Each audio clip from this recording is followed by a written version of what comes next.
So, welcome to another episode of Ascension with A Course in Miracles. And today is April the 3rd, and what an auspicious week this is with the full moons and the eclipses and all of those things. Now, what the Course in Miracles would have to say about eclipses and full moons is that they're not real. And the reason the Course would say that they're not real is because there is nothing solid in consciousness. So there can't be a solid moon, there can't be a solid sun. So how could there be an eclipse if there's nothing solid that's blocking the other? And at the same time, the Course would also say to go about all of this with what resonates most in your heart. The Course is really clear. It's not attempting to scare anybody into thinking that nothing is real and none of this is true. The Course wants us to gently remember that all of it is being made up in the imagination of God. So in the mind of God, God not being a person. So how can God have a mind if God's not a person? Well, because it's nothing more than it's not even a place. So it's hard to use words until you have felt the mind of God. And the more that we get comfortable realizing that everything is imagined, all of it, everything is pure imagination. And in that imagination, there's a process that projects these things imagined into what appears to be solid, but there is no solidity to anything. So the mind has to be trained into remembering that everything is strictly imagination. Now, to one who thinks that people, places, things, rocks, trees, planets, eclipses are real, that's a very scary thought. But the Course doesn't want us to be scared. Jesus doesn't want us to be scared. Jesus wants us to realize that when you know everything is imagination and you're aligned with that as being your reality, then you actually have the power to change things. But to get to the place that we change things, we've got to stop being afraid of things. And to be able to be not afraid of things, you've got to be prepared for that journey. You just can't thrust anybody into the journey that nothing is real when they're suffering because things are so real. You just can't make that leap. Now, that doesn't mean that there aren't people who have had experiences where they literally transcend all of that and they're fully altered in the realization that it is not real. But you can't plan that. You can't put it on your calendar. Well, on April 3rd at 4:00, I'm just going to transcend everything. Those moments of transcendence happen when they're supposed to happen. And I'm going to say that they're part of the script that is already written. So at some level on the journey, from a soul perspective, when you are in your non-physical state, those decisions are made. When I hit certain point, then I'm going to remember the truth of who I am. For most people, it's a gradual process because the mind has to be unwound gently, slowly. And most people begin with what's happening now, what's uncomfortable, begin to work their way back from where they are today, looking how to make things comfortable. And for most people, this takes decades in one lifetime. But that's because previous lifetimes have been preparing us for the ability to come to the point where we're ready to sort out truth from illusion. Every single one of us, without exception, is part of God's mind, is part of God's imagination. God imagines every one of us expressing itself no different than a painter would paint different things on a canvas. So just as the creative source, doesn't matter what we call it, is imagining, well, what would I be like as a tree? What would I be like as this kind of tree, that kind of tree, this kind of bird, that kind of bird, this kind of a human, a male, a female, a tall, white, small, skinny, redhead, whatever, just as God imagines all of those as possibilities on its canvas. A painter, my mom was a painter, even though she learned much later in life. It was really amazing. I still have some of her paintings where she painted this beautiful scene. It was like I want to say something out of a magazine she got, like a French scenery. And it was beautiful. All these trees, the ocean in the background, or maybe it was a lake, I can't remember, but a body of water and this cute little cottage there. And there weren't any people on it, but you could, if you looked really closely, you could see some animals. So just as she put all of that there, came out of her imagination, so too God imagines all of it. So is the cottage real that my mom painted? In her imagination, it's real. Now, if she painted people in the cottage, those people might be thinking, okay, this is our real cottage because we're here and it's real. Well, that's basically what has happened to us. We're inside of the cottage. The cottage is in the countryside. The countryside is near the water. And we're characters inside of that scene thinking that this is real. But is it really real when it's just painted on a piece of canvas? We have to get our mind prepared to accept that we're all in the mind of God. We're all part of this canvas that has been painted. And because it's a canvas that is animated, and all of us appear to be animated, having lives, birth, death. So we think that it is all real, but is it really real when it's just in the mind of God?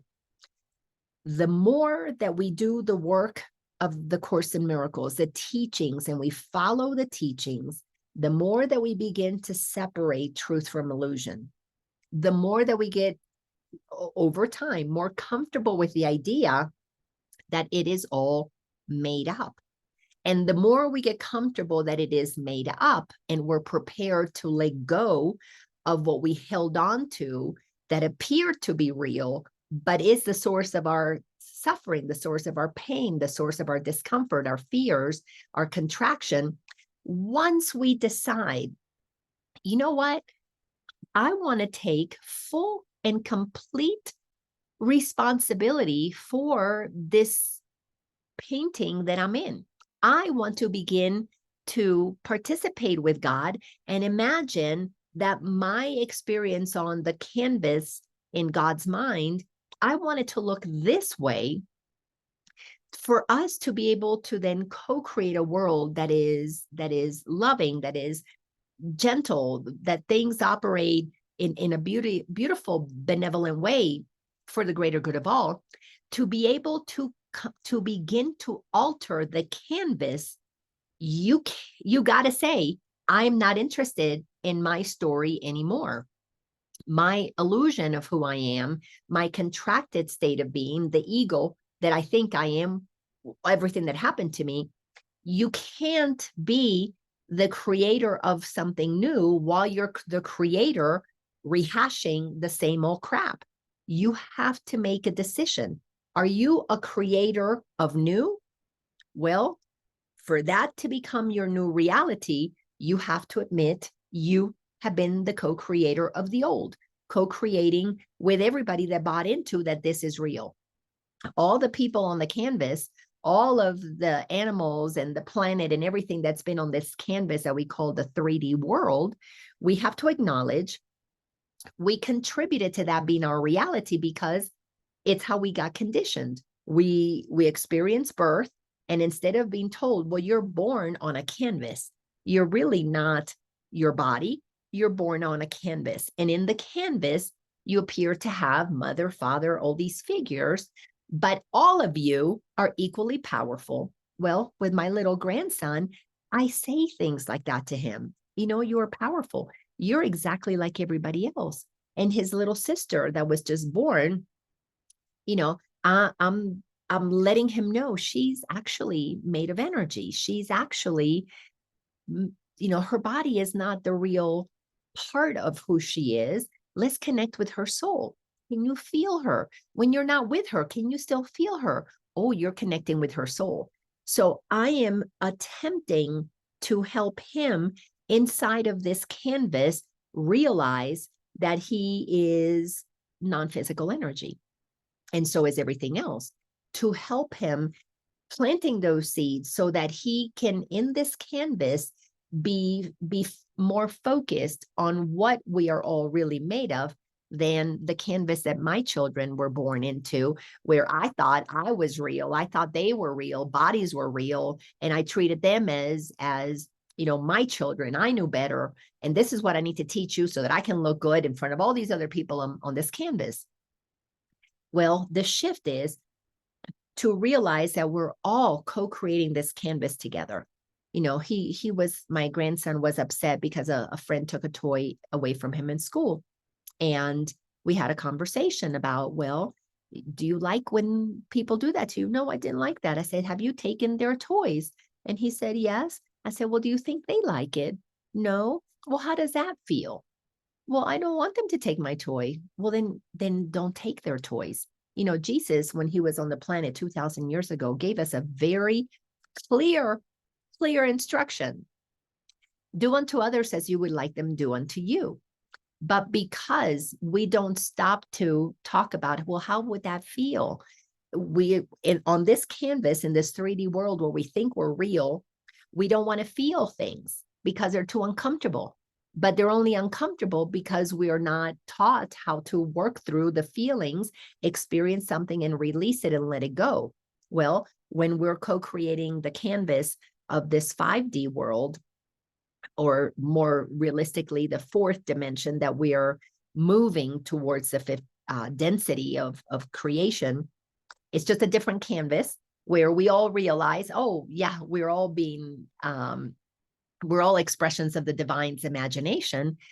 So we have to learn how to feel the things that we suppressed, didn't want to feel in the old world, in the 3D world, so that we can get in touch with the truth of who we are, which is the creator of that, which is one who has participated in that being a reality because we agreed that those were the rules of the game. But now we're changing the rules, which is, no, we're going to all remember that we are non-physical and we're co-creators. So we have to feel things. We have to process things in the now moment. We are not going to accumulate stories and carry them like a heavy bag that weighs us down and binds us to the past.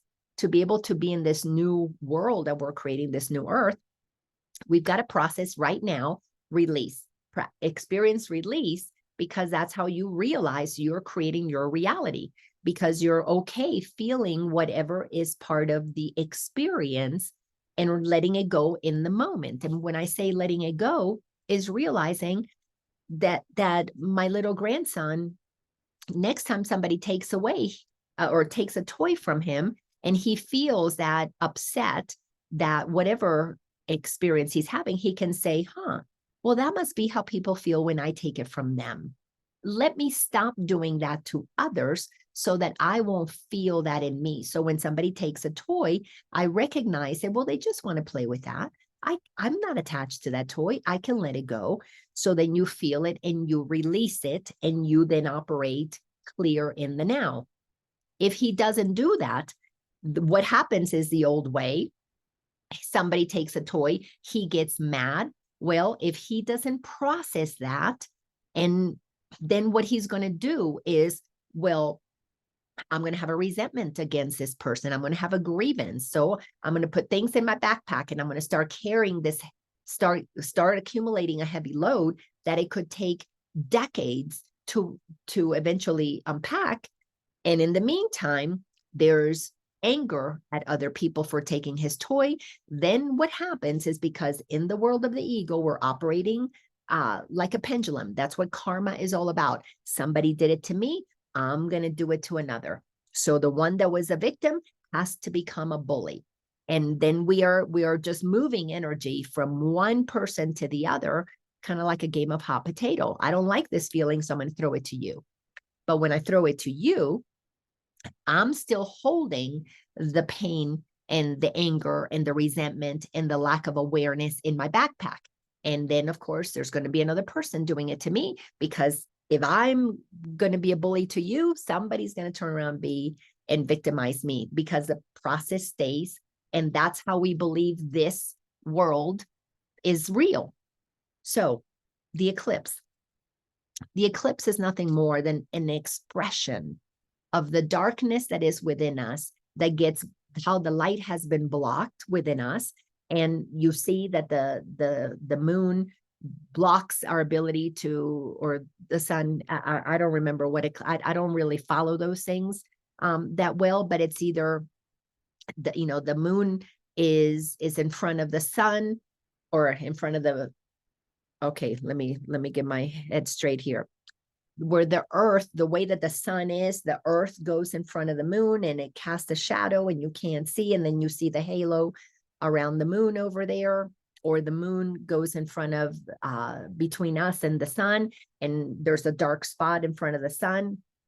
However it happens, it's a reflection of what goes on with us. When we block our light, we are like in an eclipse that we can't see our light. But when we do the work to allow ourselves to begin to see the light that is actually there, is because we're willing to remove the darkness that is blocking the light. We're willing to let go of that which is an obstruction to the truth of who we are. So as we do the work of A Course in Miracles, we are removing obstacles from our mind. We're allowing ourselves to little by little return to feeling the light that we really are. And to feel the light that we really are, when we do it the way that most humans are doing it, it typically takes time, and it tends to happen for many of us when we're older, 30s, 40s, 50s. But if we start that with the children as they're young, then they grow up. Sure, they're going to develop an ego. My grandson has an ego. He thinks he is a boy, and that's the son of mother and father, and I'm a separate, abuela.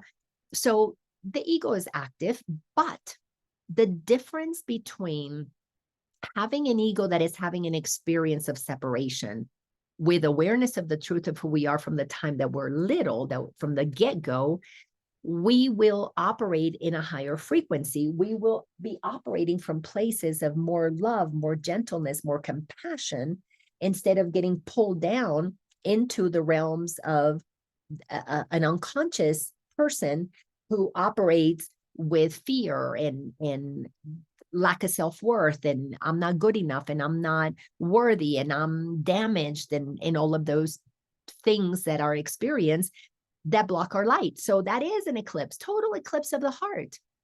It reminds me of that song.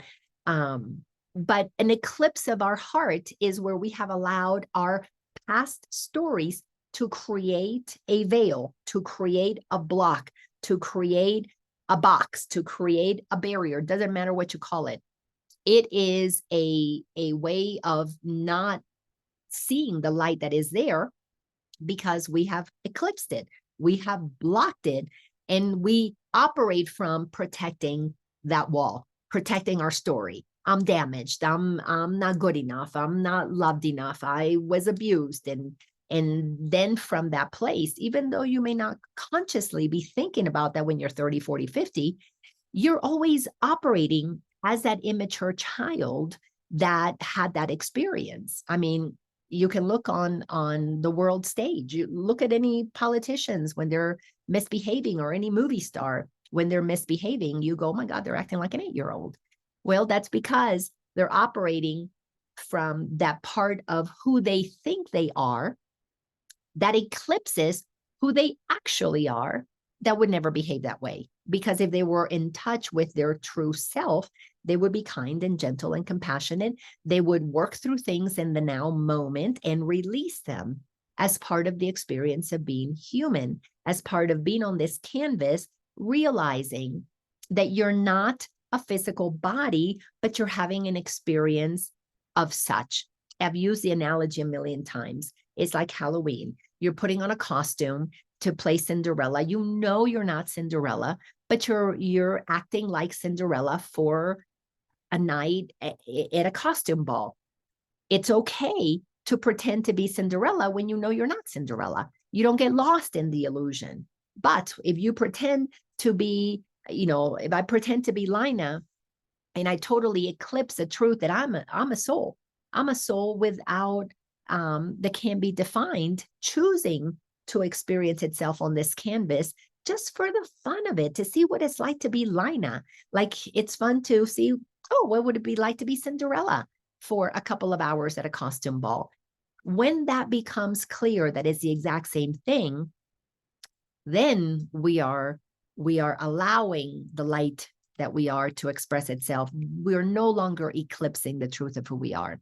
So as we observe these eclipses or hear about them, it's a message, it's a metaphor, it's a projection of what's going on in here. And people are doomsday, it's the eclipse and terrible things are going to happen. Well, terrible things happen when you eclipse your light. You create more of that insanity. But when you acknowledge your light, when you live from the light that you are, you illuminate your existence. Everybody's life becomes so much lighter and funner.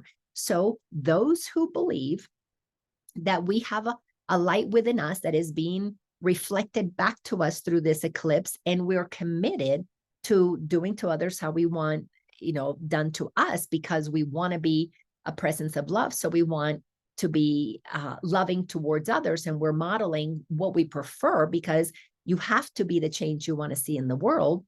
Then we are taking the symbolism of the eclipse to co-create a new earth. But those who are not willing to allow their light to come forth, who want to live in the darkness, who want to continue to live from their story, they get to create whatever canvas they get to create. And here's the beautiful thing. Now, these are the things that are so exciting for me, is that the teachings of the Course, we just got these, 55 years ago. These teachings are the same teachings that Jesus gave us 2,000 years ago. So we can take 2,000 years to really put into practice what's in the Course, or we can accelerate what is in the Course, put it into practice now. What we will be doing, because we're the creators of our own reality, is that we can co-create a canvas that is experienced by those who want to operate from a level of consciousness of at least 200. And this is based on the map of consciousness by Dr. David Hawkins. So it's just kinesiology. It's just a way to measure the amount of love that you extend or the amount of love that you suppress. Are you showing your light, or are you eclipsing your light? So as we get more comfortable with the idea that we're co-creators with God, that we are making up this canvas, we can make up a canvas that is at least 200 frequency, calibration of gentleness, of kindness, more generosity, more courage to be and shine your light. Or you can be on the canvas that is a lower frequency, or a lower frequency still. We are waking up so that we take 100% responsibility for the life that we are experiencing. Because if you still believe in terrible things and horrible things, and others have power over you, guess what you're doing? You're saying that that canvas is your reality, and that is what you are going to continue to experience. So right now, so many in this world are waking up to the truth of who we are. Course in Miracles is a way that shows us how to unwind our mind from all the programming, what we have collectively agreed to experience as truth, to create the canvas of the 3D world. That includes a lot of things that I don't want to experience anymore. Number one, it's not fun. Death, killing people, hurting people, abusing people. That doesn't interest me anymore. Been there, done that. I'm complete with that. I'm sure lots of past lives, because I've had experiences of past lives. I've already been on those canvases. I don't want to be there anymore. I now want to experience a canvas that I am consciously co-creating. Instead of being done to me, I want to be a contributor, a participant, but I have an awareness. I totally, completely trust and know that it is true. All of it is happening in the mind of God. So in the mind of God, anything is possible because it is all based on imagination. And what you imagine, you bring into your experience. So if I'm going to be co-creating a canvas, it will be with those who participate at that higher frequency, because this doesn't interest me anymore. I'm done with that. It's like when you're in grades in school. This was second grade, third grade, fourth grade. I'm ready to be in high school or even beyond that. Maybe I'm ready to go to college now. I don't need to continue to hang out with the third graders. So it's the exact same thing. So the eclipse just shows me, am I still in third grade? Am I still playing with the third graders because everything is dark and everything somebody else has to tell me what to do? Or have I graduated? Am I moving into a higher grade where I realize I am the creator of my reality? I'm going to treat others how I want to be treated. Then we attract each other that way. So in these lessons that actually not the lessons, but in the text of A Course in Miracles, the lessons, I review the lessons with my group on Monday night, but we're doing the text here in these Ascension with A Course in Miracles gatherings on Wednesdays. We are in chapter 30. We are in section number 6, the justification for forgiveness. So when you begin to understand what is happening, that humanity is waking up, different levels of awakening, different levels of recognizing what it is that we no longer want. Here, we're unconscious that we're creating our reality, but we're aware that we don't want to operate with abuse in our lives, but we don't realize that we create our reality. So we may just want to not be around abusers. But until you work that in you, you're still going to be attracting things that will continue to show you that you abuse yourself if you believe that you are a victim. So the pendulum has to swing. But as we begin to move and to take responsibility for our thinking, because that's what all this is about. When you wake up, is because you realize your thoughts project your reality. So you are taking 100% responsibility instead of saying, I've got an abusive father. We begin to say things such as that project a reality. I have a father who clearly had to have been abused, because if the pendulum swings, if he was a bully to me, he must have been a victim to somebody else. Then we utilize what this section says. Section 6 states the justification for forgiveness. And you begin to realize, instead of blaming the outside for my suffering, I'm taking responsibility for cleaning it up for me. And in the first paragraph here that we studied 2 weeks ago, it said that anger is never justified. When you begin to realize that being angry at somebody else is polluting your own self, is to put that low frequency thoughts and vibe within yourself, of course, that leads to aging and illness and all those things that are not going to be part of a higher dimension. Then you begin to realize that I'm ready to exchange the world of anger, the world of blaming, the world of power outside of me. I'm ready to exchange that. I'm going to come and take responsibility. I want the power back inside of me. And then you begin to realize that the only way to come back inside and take responsibility for how you feel and what you experience is to realize that pardon, which is in paragraph 2, is always justified. You want to forgive them. And the way to be able to experience that forgiveness is to realize it's all the same thing. The one who is victimized becomes the bully. But for a bully to be a bully that victimizes others, we must go to the place where that bully was first victimized. And at that place, offer grace, offer forgiveness. Nobody who operates in high frequency, who is loving and gentle and kind, can ever go victimize somebody else. But the ego inside of us that likes to hold on to being a victim, oh, I'm going to blame them, all my problems are because of them, does not want to acknowledge that all the problems are because you don't want to let go of blaming other people. It's like that for everybody. Believe me, I've been there, done that. That's the only way I was able to move out of my story, was when I finally decided, you know what? I am done with hurting myself. I'm done with victimizing me. I am going to forgive me for having done what I was told by everybody else. I'm going to blame everybody else for my suffering so that I never see how powerful I am. We are conditioned to stay in that way through religion, through schooling. Our parents do it to us without even being aware that they're stuck in a program, in the matrix, whatever you want to call it. But once you decide, wait a second, it doesn't feel good to suffer. It doesn't feel good to be angry and mad. It doesn't feel good to contract. Then you're saying, well, what would feel better? Well, it would feel better to be at peace. It would feel better to be happy. Then what do I need to let go of to be happy? I need to stop blaming and saying, I'm unhappy because of what they did.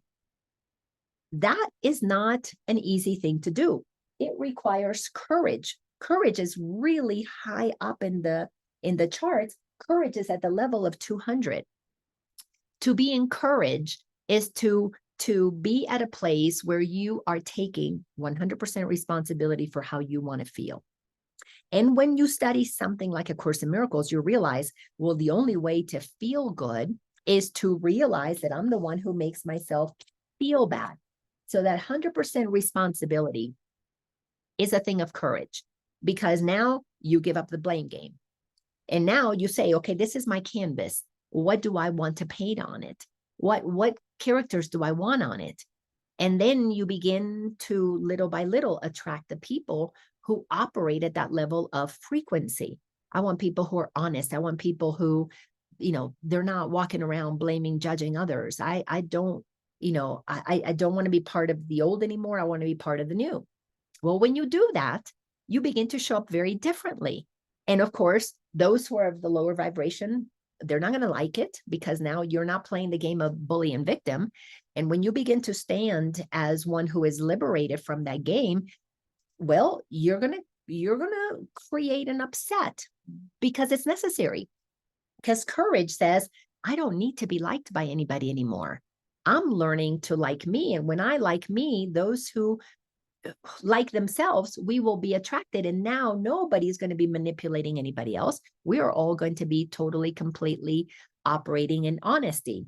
So that's why pardon is always justified in paragraph number 2, because forgiveness is the only sane response when you are clear that you create your reality. You create what you feel. You create what you experience. To blame is insanity, because you're saying, it's their fault that I don't feel good. Well, how can they get inside of you and make you feel anything? Nobody makes us feel anything. All of our feelings come from within ourselves based on our perception of what's outside of us. So this takes a lot of work to turn this thing around. So paragraph number 3 says that this understanding is the only change that lets the real world rise to take the place of dreams of terror. The change that is necessary is you deciding you don't want to suffer anymore. Because once you decide, I'm no longer going to sacrifice my joy or my peace, you are now moving to a decision that says, I'm creating a canvas that is going to be of this level. So now, because everything is happening in the mind of God, everything is happening at one time. And of course, this is getting into quantum physics, and I don't teach quantum physics, even though I have my understanding of it and my experience with it. I don't, that's not what I'm here to do. But if you follow some of the teachers of quantum physics, you begin to understand that everything happens at once and everything is happening in parallel realities. Once you get comfortable that all of this is happening right now on what appears to be planet Earth, we have people at this frequency creating misery, hell on earth. We have people at this frequency. We have people at this frequency. We have people operating in these frequencies. So what frequency do you want to operate at? They're all happening at once. But when you decide to shift in frequencies because of the laws of quantum physics, you literally are shifting yourself to a new canvas. Like in a museum, you're going from this dark canvas to this lighter, more peaceful, joyful canvas. So you have to move your thought system, because all of this is happening in here. All of this is happening inside of you. Are you thinking low vibrating thoughts? Are you thinking middle vibrating thoughts? Are you thinking higher still? That's based on your perception of the world. That's what this calibrates, is our perception of the world. Are we seeing it through an immature child's perspective? Or are we beginning to become more mature, more elegant in our maturity, realizing that everybody is making all of this up? It's all made up.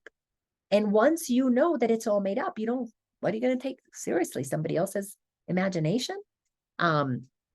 So as you begin to make that recognition, because it says in here, paragraph 3, sentence 1, this understanding is the only change, this awareness that you can change your perception, that you can move from anger, justifying anger, down here to justifying forgiveness. You know what?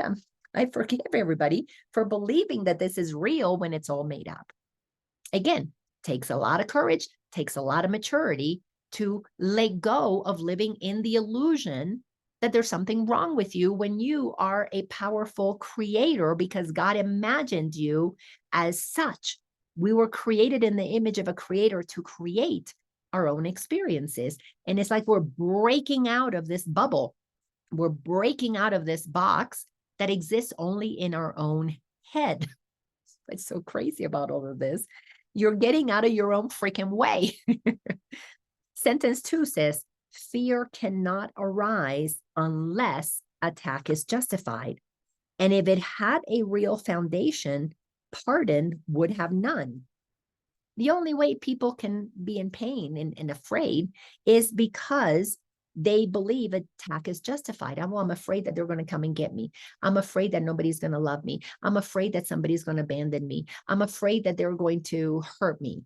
Well, fear comes from believing something can come and hurt you, that you're going to be hurt because your friend doesn't like you anymore, that you're going to be hurt because you're not invited to the party, that you're going to be hurt because somebody doesn't call you up on a holiday, that you're going to be hurt because your boyfriend's not interested in you anymore, or your girlfriend, or whatever the case might be. So while you are believing something outside of you can hurt you, fear is your companion, because fear is the pendulum, the side of the pendulum that says, I'm a victim because they don't like me. They're the bully who doesn't like me. They're the bully that didn't invite me. They're the bully who made me do something I don't want to do. So if you, in your own mind, decide, if they don't invite me, who cares? If they don't want to be my friend, who cares? If they don't like me, who cares? If the boyfriend breaks up, who cares? That just means that I've been released to be with somebody who wants to be with me. And once the mind is trained into understanding that you don't have to diminish yourself, you don't have to contract because somebody doesn't want to be with you, you maintain your own joy, your own peace, and things come and things go. So what? This is the world of experience. And experience means things come and things go. How are you going to experience a variety of things if you're always experiencing the same one thing? If you're a child and you live with your parents and you never want to leave your parents' house, and you stay and you grow up and you're older and you're always how are you going to experience partners, boyfriends, having your own family, you can't. You would only have that one experience. So in the world of things changing, we're experiencing lots of different things. And because we live in a world with so many people, You're going to bump in at the grocery store, people lower frequencies, people higher frequencies, people who are kind and let you go by when you only have 3 items in your basket and they've got a cart full, or people who have a cart full and you only have 2 items and you got there first and they're going to cut you off and get ahead of you. So because the world is filled with people who are thinking at different levels of consciousness. So fear, you would not experience fear if you weren't afraid that you're going to be hurt. If you give up thinking that anybody can hurt you, fear will not be your companion. It cannot be your companion because your mind is not going to be operating in protecting you, which means thinking, oh no, don't stay away from this dark alley. Oh no, don't go over there. The mind that is constantly trying to keep you from getting hurt is the mind that is prepping you to get hurt, because how else are you going to come out of that insanity if not for the experience of being hurt? But you have to be at that point courageous enough to want to feel, to do whatever it takes to free yourself. And once you're prepared, your mind's been prepared enough to be able to undergo the deep healing that has to take place, when you can go meet yourself as that wounded child and decide, you know what, I don't need to have my 3-year-old running my life. Then you begin to take your power back. Then you begin to become the creator of your reality. Then, and it can take however long it takes. I don't know how long it's going to take, but it's not a short journey.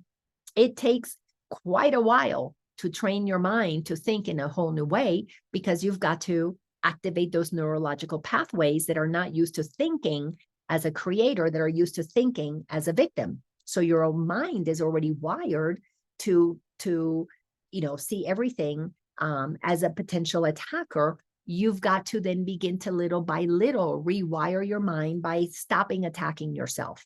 Because the minute you stop attacking yourself by not believing your own attack thoughts, you begin to free yourself from those reactive impulses. And you have to train yourself to be in situations that your ego would want to say, oh, they're saying something mean about me, to sit there and go, you know what? Sticks and hurts and bone, and what is it that saying? Sticks and stones can hurt my bones, but their words are not going to hurt me. And then you sit there and your ego is going to be reacting. Oh, I can't believe she said that about me. And you're the adult within you becoming more mature, saying, in the course here calls it the Holy Spirit, you are listening to that other voice that is saying, no, I'm going to sit here and whatever they say, it doesn't matter. That's an expression of who they are, not who I am. And you internally have a tug of war where you are deciding to be the aware presence that is overriding your immature reactive impulses. And instead of justifying attacks, you're internally justifying pardon, justifying forgiveness. You know what? I'm going to forgive them for saying that. They don't know what they're doing. If they're attacking me, it's because they internally are feeling pain. So they're just like me. They're dumping their crap on somebody else because they're not prepared to unpack it. I've been there, done that. I had to be compassionate with myself. I'm going to be compassionate with them. And then you little by little, and it takes time, shift how you think about yourself by choosing how you think about others. And that process happens internally. So you begin to move the obstacles to your light. So the eclipse begins to change. Now you're no longer eclipsing your light. You're beginning to realize, oh, and your light is the loving presence that is within you. You begin to be more loving towards yourself and others. And in that love, you're acknowledging your power, because love, power, strength, freedom, all of those things are tied together. Then it goes on to say in sentence number 3 that the real world is achieved when you perceive the basis of forgiveness is quite real and fully justified. Let me repeat this, because we all want to create this new earth. We cannot have a new earth in this frequency while we're still operating from an immature, wounded child. It's not, those are not going to match. You are not going to be experiencing a world of people who value you and see you as a powerful creator while you're still believing you're like an immature child. It's just not going to happen. So this new earth is achieved. It tells us really clearly, is achieved when you, me, we begin to perceive the basis of forgiveness is quite real and fully justified. Because until you forgive yourself for forgetting, you create your reality. Until you forgive yourself and go, oh my God, I had no idea. I thought my mother, I thought my father, I thought my grandfather, my aunt, my uncle, my teacher, my preacher, my boss, my partner, my spouse, I thought they made me feel blah, blah, blah, blah. Until you are prepared to say, I forgive myself for forgetting, I'm always in control of how I feel. But am I giving control to my immature ego? And I'm still perceiving things through a scared child? Or can I forgive my parents? They were not aware to teach me not to take what they were saying personally.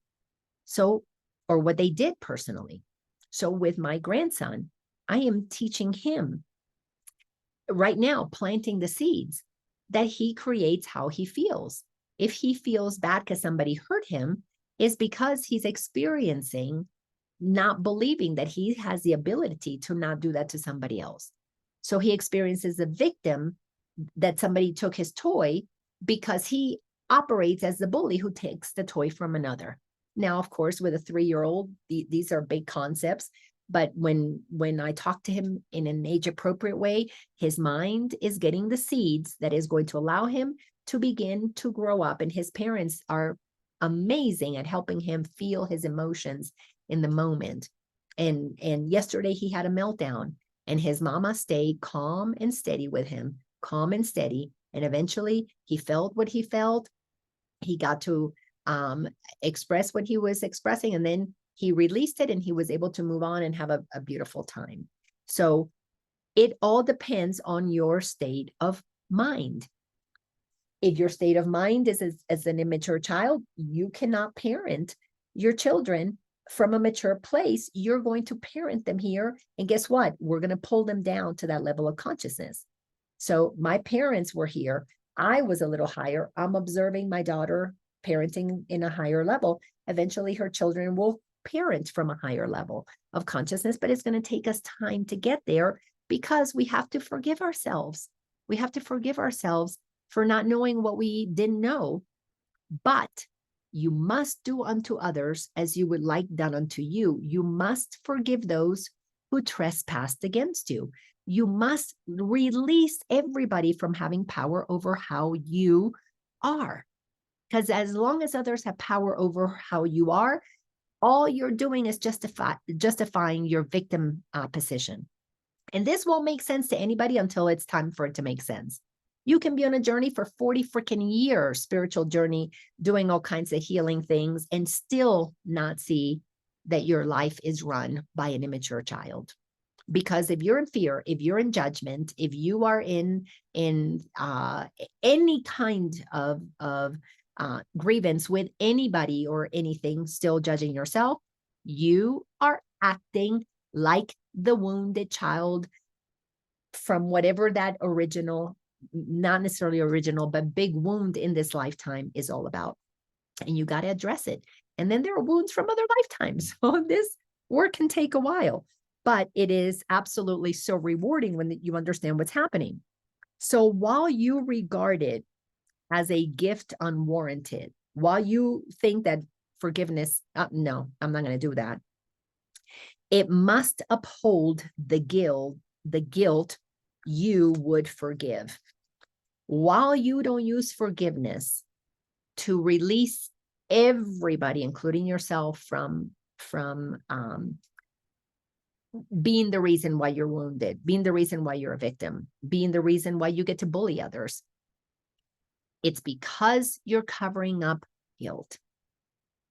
There's a guilty part of you. Well, I can't give up my story because, gosh, it's who I've been all this time.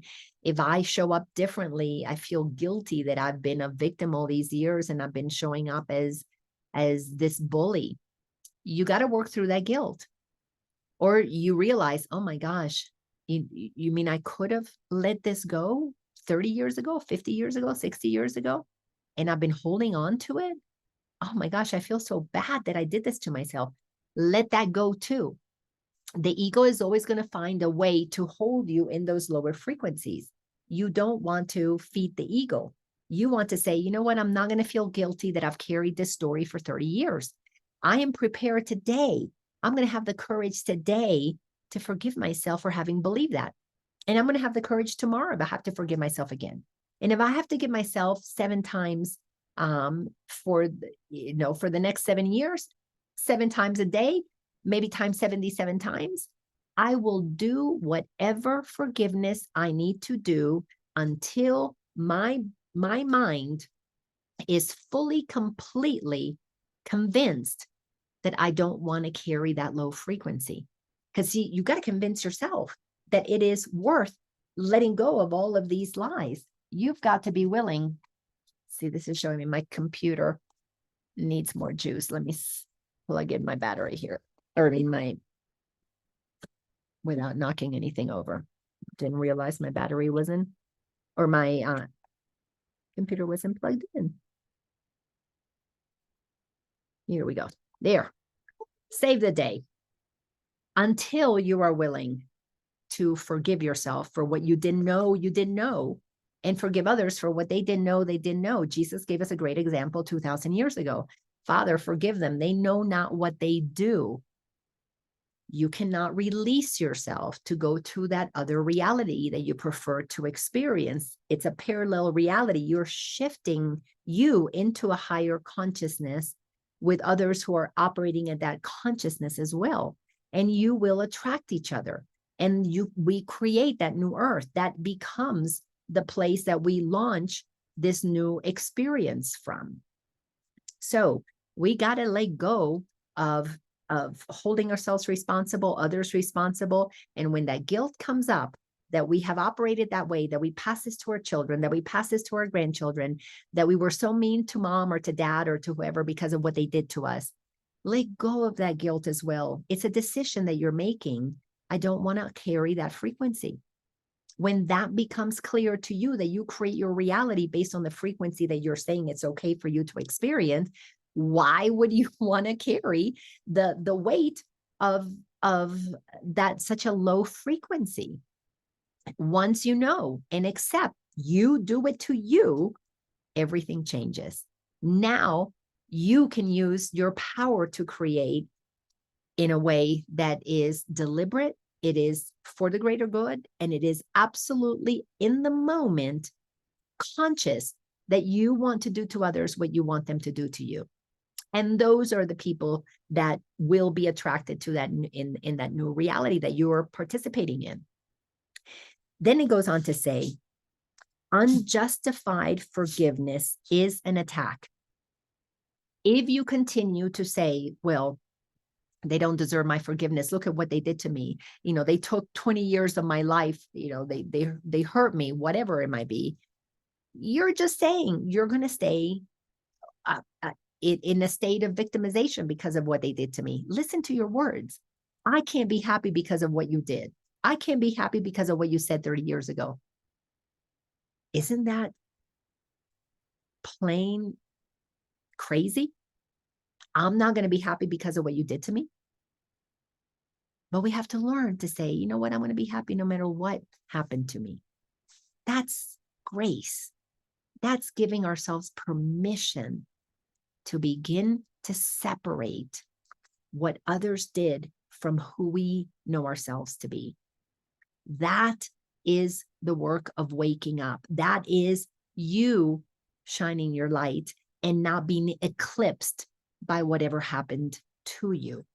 This is when you train your mind to move and separate what the ego wants to interpret from what your soul knows is true about you and about everybody else.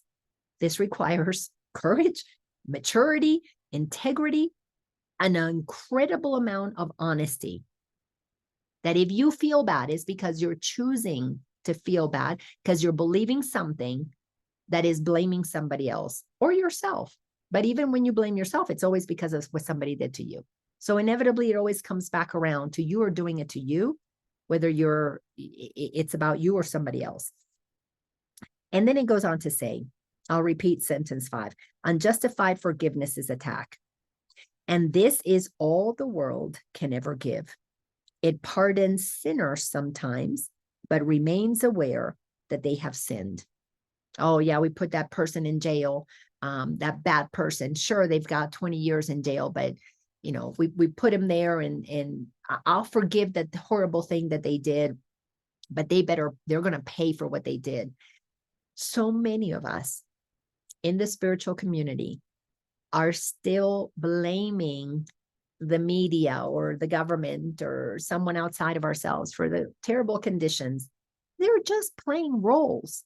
See, in my reality, there are no politicians that behave that way, but not because I'm blaming the ones who did that here. I've been there, done that, but because I am imagining those who are in service to the greater good being honest and being trustworthy. So I'm using my mind to paint the picture of the new earth that I prefer. That's why I created the group Happy Dream Creators for people who want to create a happy dream. But you got to use your mind to imagine what is possible, because while you're using your mind to talk about what you don't like, you can't be co-creating the new. You're still participating in the frequency of the old, meaning you're stuck there. That's your reality. That's a dimension that you're saying is true. So we've got to understand that we've got to release everybody. Everybody has to be seen as either one who remembers their light or one who has eclipsed their light with their ego. Very simple. If they eclipse their light with their ego, well, then they want to live in that state. They don't want to take responsibility for shining their light. That's the experience that they're going to have. But if you are aware that you have a choice, why do you want to continue to participate in the blame game, in the suffering game, in the guilt game? Move your mind internally to a whole new way of thinking. It's so simple. It really is so simple. Change your thoughts, change your reality, change your beliefs, change what you feel. It is that simple. Not so easy because you've got to override you. You've got to override your lower self. You have to accept that you have the ability to be the creator of your reality. And instead of complaining about the reality you don't like, that you're co-creating, begin to give time to your imagination. Well, what kind of life do I want instead? It's so simple. But I know it takes time. I know it takes time. And so they do not merit the forgiveness that it gives. Yes. When we are blaming others, we will never free ourselves from the game of the ego, from the game of blaming and shaming, from the game of the pendulum swinging back and forth. It's not possible to free ourselves from suffering while we continue to say, they did this to me, they hurt me, they whatever. I can't be happy because of what grandpa did to me when I was 3, or what dad did to me, or what cousin or uncle. I can't be happy because mom died when I was 4. I can't be happy because the family moved from our happy home when I was 8. Why would you not want to be happy today? Because we've been trained to say, I can't be happy because of what so-and-so did, what happened to me. We need to change that. We need to decide that I want to be happy, and I will think whatever thought is necessary to allow me to have that experience, because I create my own reality. In the Course in Miracles, it is very clear. God created us to create. We've created a world of insanity, and now we've got the ways to come out of that. But all of it is an inside job where you choose to think thoughts that are low frequency or high frequency. And when you decide to go on this journey to shift from low to high and lift your frequency, lift your vibration, You are going to be a co-creator of the new, because no one who is going to be part of the new earth can still live inside of the old. Not possible. You got to create a bridge to move you in that direction, and eventually you burn the bridge down. You just stay grounded in the truth of who you are. So with that, we conclude this week's episode of Ascension with A Course in Miracles. If anybody wants to say anything, unmute yourselves. Otherwise, we will meet again next week, 12 o'clock Eastern Standard Time. And this was episode 143. This is amazing that we keep doing these. Thank you all for being here and allowing me to create this space where I get to transmit whatever comes through me. I love you all. Thank you, Lina. Thank you, sweetheart. Awesome. That was awesome. You were talking to me. Well, if you enjoyed this, share this with others and let's spread the word. Thank you. Love you. Love you Have too, a wonderful day, everybody. You too. Bye. Bye-bye.